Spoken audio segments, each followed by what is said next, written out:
When you have a baby, you lose an enormous part of your life. Something that my wife is dealing with at the moment, she's feeling pretty lonely because she's sort of one of the only friends who is pregnant.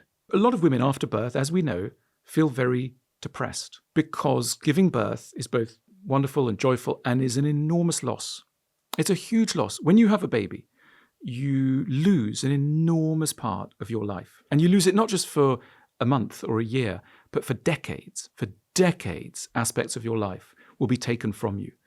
And the narrative around giving birth is all about joy. So it says, you become a new dad, a new mum, congratulations, etc. Rather than, that's tricky. I bet you'll be mourning something. There is nothing good that doesn't at the same time entail a loss of something else.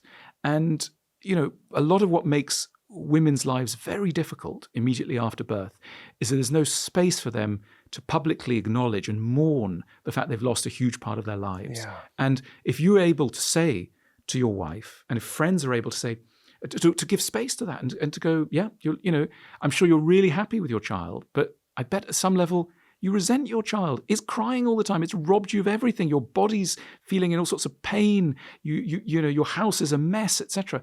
You can acknowledge that. That's fine. That's okay. It doesn't mean you're a bad person. It just means you're allowing the full complexity of life to intrude. And that's always the way it should be.